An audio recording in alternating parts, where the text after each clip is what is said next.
પડશે। અત્યારે ગરમીનો સમય છે તો ઠંડુ પાણી એને મળી રહે, યા ચા બિસ્કિટ નાસ્તાની આજુબાજુમાં કોઈ સગવડ હોય તો એ સારી રીતે એને એવો મળે અને લોકોને હેલ્થને કોઈ નુકસાન ન થાય। આ રીતના દરેક ઓપરેટરો પોતાની ઓફિસોમાં નાની મોટી સેવાઓ કરે છે। બધા તારીખમાં મારા આંકડા પ્રમાણે તમામમાં ડીઝલનો જથ્થો રિઝર્વ સ્ટોક જે છે આ ઉપલબ્ધ છે।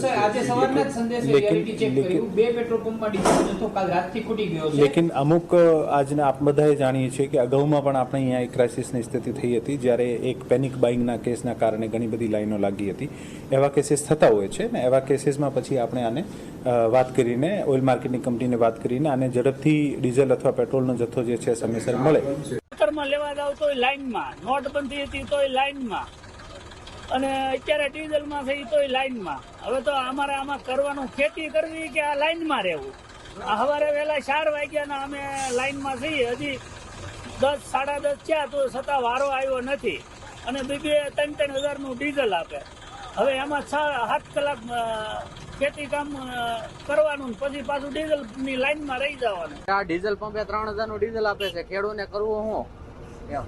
અને બીજા નંબરમાં કે સવારે 4 વાગ્યાના 2 વાગ્યાના ઊભા છે, 4 વાગ્યાના બીજા ઊભા છે, અમે તો 2 વાગ્યાના ઊભા છીએ તોય વારો નથી આવતો, અને માણસો આડા 5-5 10 ટ્રેક્ટર નાખે આડા વચ્ચે।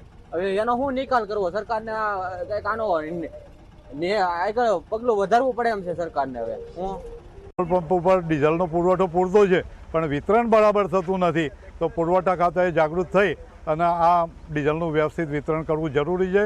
ફક્ત એસી ઓફિસોમાં બેસી રહેવું જરૂરી નથી। ખેડૂતો માટે અત્યારે ખેડૂતો તડકાની અંદર તપી રહ્યા છે અને આ ટ્રેક્ટરો બંધ પડી રહ્યા છે, છેલ્લે ના છૂટકે આ ખેડૂતોએ ટ્રેક્ટરો રોડ ઉપર લાવીને મૂકી દેવા પડશે।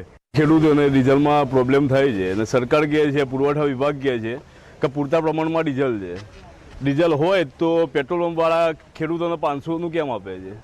જો 500નું જ આપતા હોય તો ગાડીઓનો ફૂલ કેમ કરી આપે છે? આટલી રોડ ઉપર ગાડીઓ કેમ ફરે છે?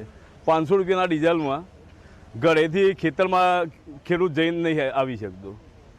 તો એક આ ભલામણ છે સરકારને કે યુદ્ધ ચાલે છે, અમને એ ખબર છે, પણ સરકાર કહે છે કે પૂરતા પ્રમાણમાં જથ્થું છે તો ખેડૂતોને આપો, તેમના ટ્રેક્ટરના પૈડા ના ખમી જાય।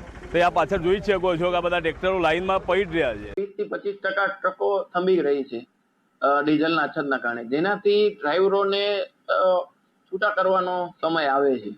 હાલમાં 25% છે, આવતા ભવિષ્યમાં દિવસોમાં આને આ તકલીફ જો ડીઝલની જે કાંઈ ખાધ પૂરી નહીં કરીએ તો 50%-60% ધીમે ધીમે રોજની તકલીફ વધતી જશે, જેનાથી આ સાયકલ આખો અટકી જશે અને ખૂબ મોટા પાયે નુકસાની આવશે।